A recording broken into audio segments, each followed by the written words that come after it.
दोस्तों, आज की वीडियो बहुत ख़ास होने वाली है। आज हम बताने वाले हैं कि एकादशी का उपाय, निर्जला एकादशी की व्रत करने से पहले आपको उपाय बताने वाले हैं। राधे राधे, आप लोग कैसे हैं? तो आशा करते हैं कि आप लोग हमेशा स्वस्थ होंगे, मस्त होंगे, अपने अच्छे-अच्छे काम में बिल्कुल व्यस्त होंगे। तो मैं हूँ आपकी रंजना और स्वागत करती हूँ वैष्णवी देसी शान चैनल में। आप लोग कैसे हैं ये बताने के लिए आप लोग कमेंट बॉक्स में राधे राधे ज़रूर लिखना। तो चलिए चलते हैं। देखिए, ये जो निर्जला एकादशी का क्या महत्व है और क्या नहीं है, एकादशी करने से क्या फल मिलता है, क्या नहीं फल मिलता, तो पूरी जानकारी इस वीडियो में आपको शुरू से लास्ट तक पूरी डिटेल से जानकारी आपको देने वाली हूँ। तो देखिए, अगर ये जानकारी वीडियो आप लोग को अच्छी लगती है तो आप लोग वीडियो को ज़रूर लाइक करिएगा, कमेंट करिएगा, शेयर करिएगा और कमेंट में आप लोग राधे राधे ज़रूर लिखिएगा। जो लोग चैनल पे नए हैं तो चैनल को सब्सक्राइब करके बेल आइकन को ज़रूर प्रेस कर दें, जिससे वीडियो की नोटिफिकेशन आप सबके पास सबसे पहले पहुँचे। चलिए चलते हैं।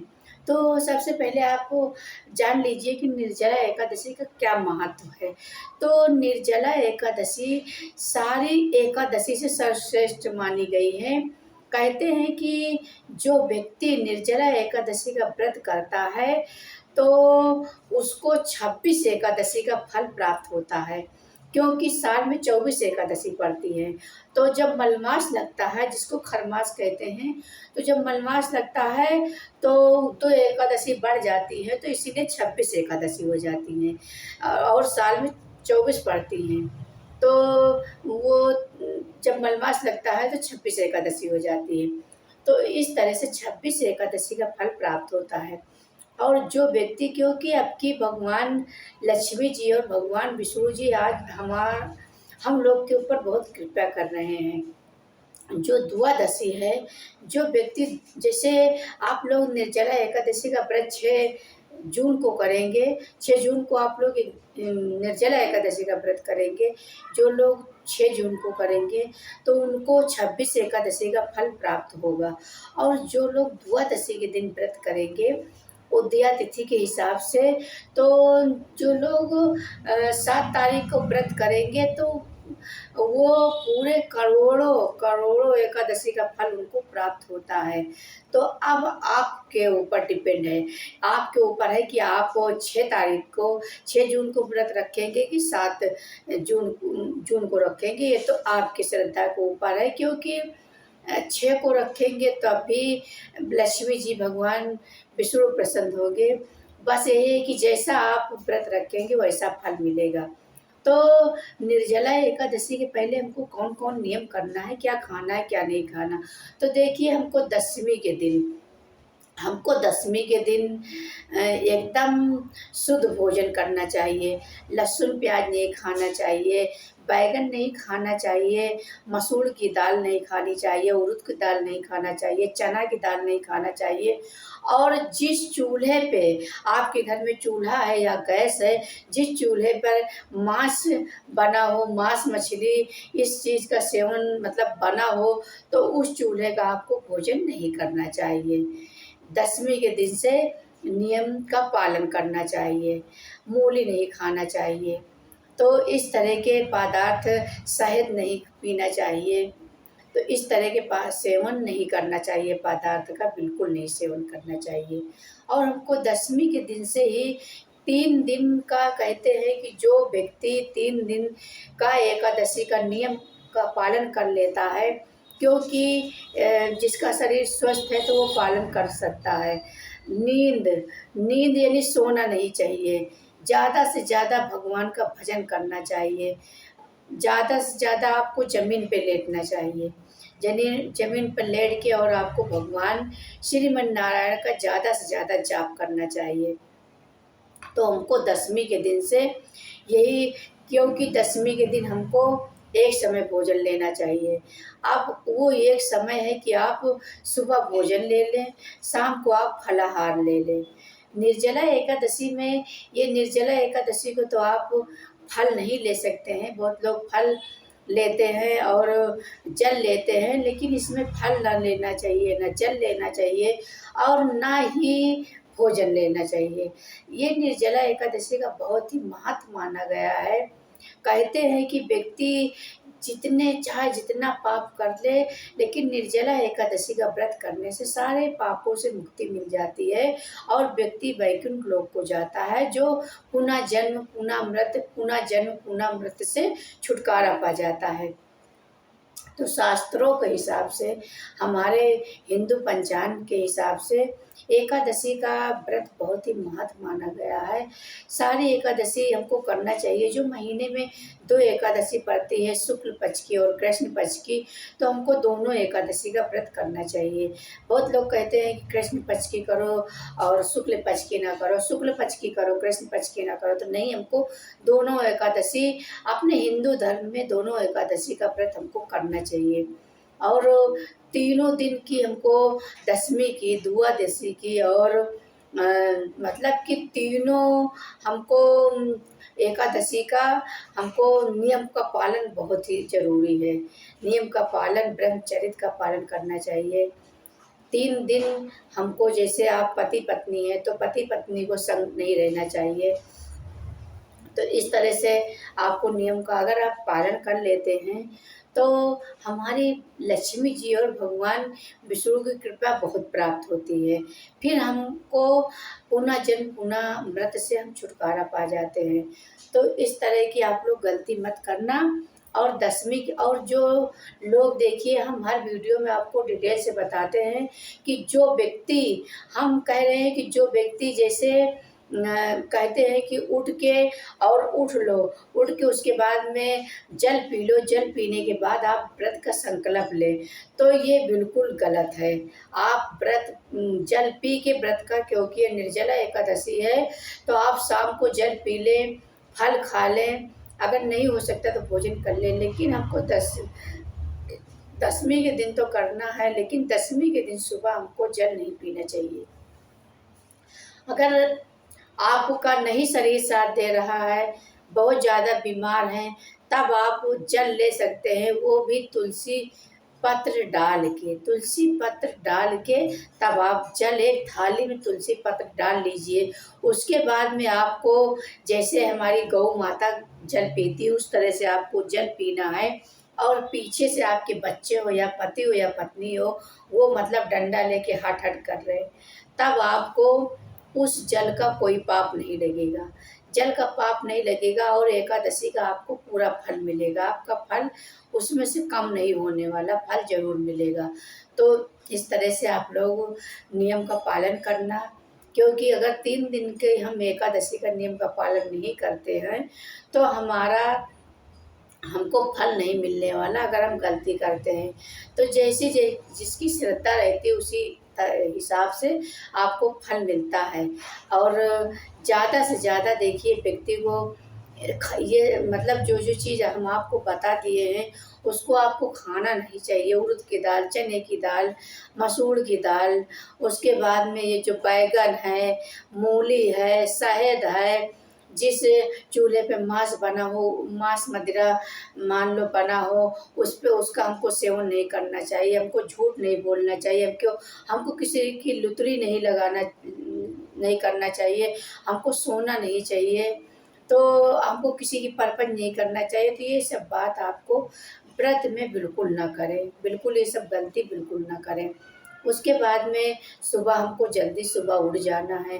सुबह उठ के उसके बाद में आप गंगा स्नान नहीं कर सकते तो आप अपने जल में गंगा जल डाल के आप स्नान कर लीजिएगा। उसके बाद में आपको सूर्य भगवान को जल चढ़ाना है। सूर्य भगवान का जल चढ़ाने के साथ साथ उस दिन आप द्वादशी दिन तुलसी पूजा कर सकते हैं, लेकिन एकादशी के दिन आप तुलसी पूजा नहीं कर सकते, तुलसी में जल नहीं डाल सकते। क्योंकि देखिए, एकादशी के दिन हमारी लक्ष्मी जी निर्जला एकादशी का व्रत करती है, तो उसमें तुलसी माता में जल नहीं डालना चाहिए, क्योंकि हमारी तुलसी माता भी भगवान विष्णु को प्राप्त करने के लिए निर्जला एकादशी का व्रत करती हैं। तो उस दिन हमारा व्रत, फिर एकादशी का कोई फल नहीं मिलेगा। इसलिए आप लोग ये गलती नहीं करना और आप तुलसी में जल नहीं डालना।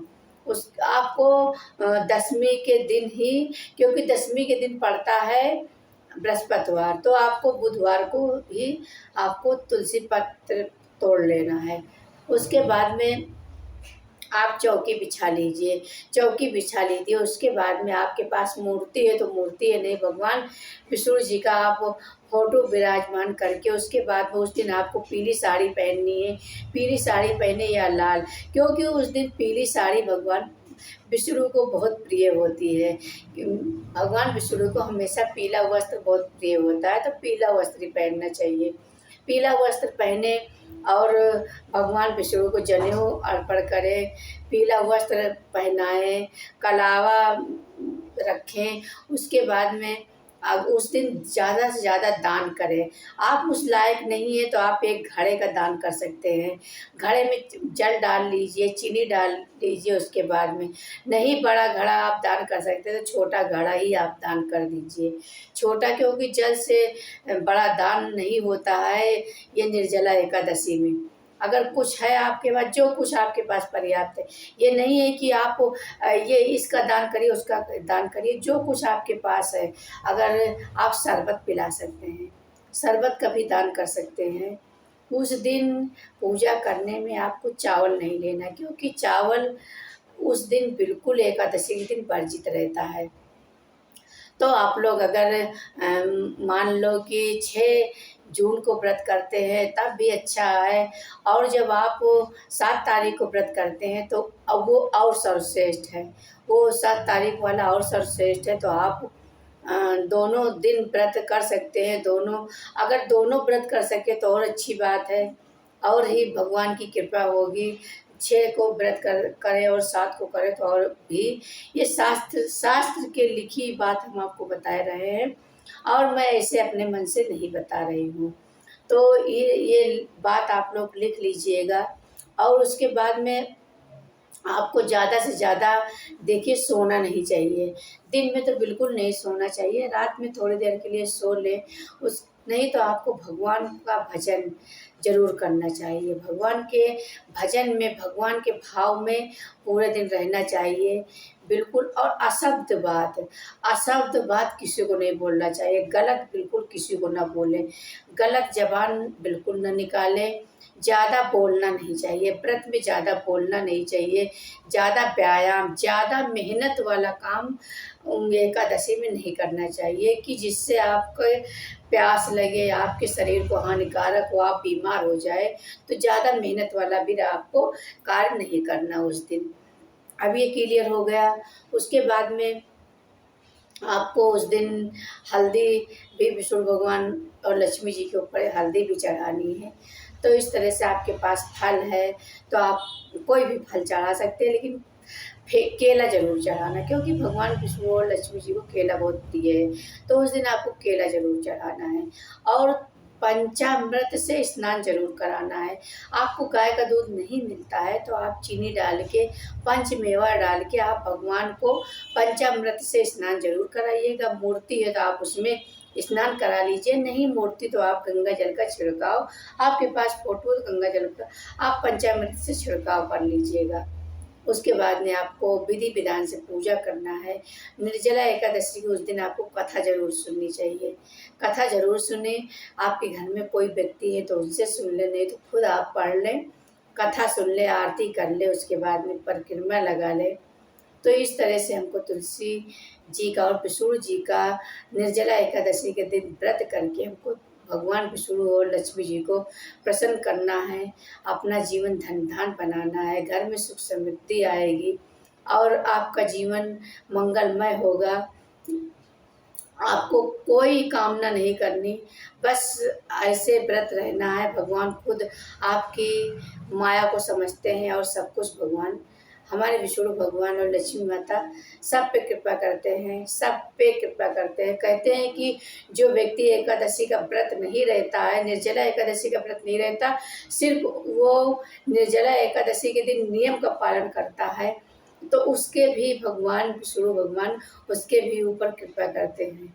जो व्यक्ति एक लोटा जल चढ़ा देता है, सादा जल चढ़ा देता है, उसके भी ऊपर भगवान विष्णु जी कृपा करते हैं। हमारे विष्णु भगवान बहुत दयालु हैं, वो अपने भक्तों पर हर तरह से कृपा करते हैं। जो उनका नाम ले लेता है उनका उद्धार करते हैं। तो इस तरह से हमको एकादशी का फल मिलता है। तो एकादशी का व्रत इसी तरह से हमको करना चाहिए। और कौन से मंत्रों का, जो आपको मंत्र प्रिय लगे उसी का आप जाप करिए। जैसे ओम भगवते वासुदेवा, ओम भगवते वासुदेवा, ओम भगवते वासुदेवा। इस तरह ये मंत्र का आपको हर समय एकादशी में तो ज़रूर आपको जाप करना चाहिए। पूरे 3 दिन का आपको ये मंत्रों का जाप करना है। काम भी करते जाइए और नाम भी जपते जाइए। और देखिए, आप एक दशमी के दिन चावल बना सकते हैं।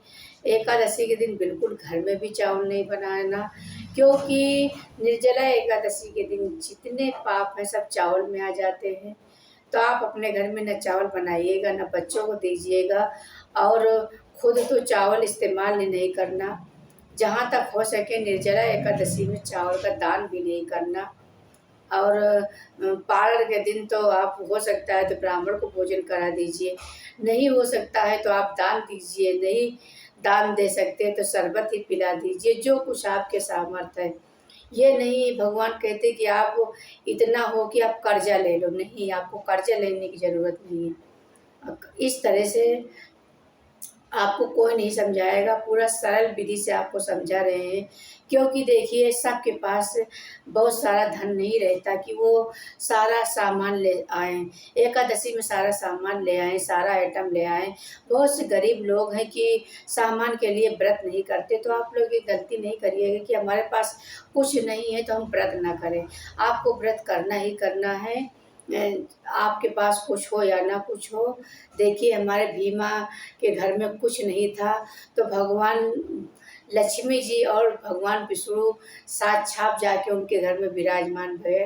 तो आप लोग ये अपने दिल मत छोटा करना कि हमारे पास कुछ नहीं तो हम व्रत ना रहें, क्योंकि घर में एक से गरीब लोग हैं।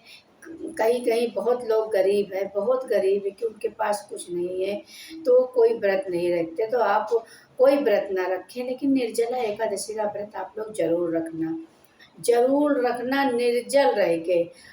निर्जल आप भगवान विष्णु को जल ही पंचामृत से चीनी डाल के आप स्नान कर दीजिएगा, फिर भी विष्णु भगवान आपके ऊपर बहुत प्रसन्न होंगे। इतना प्रसन्न होंगे, इतना श्रद्धा से, कि आपके ऊपर बहुत, आपके घर में सुख समृद्धि आएगी, आपका जीवन मंगलमय होगा। आपके जो पति पत्नी के रिश्ते में खटास है, सब कुछ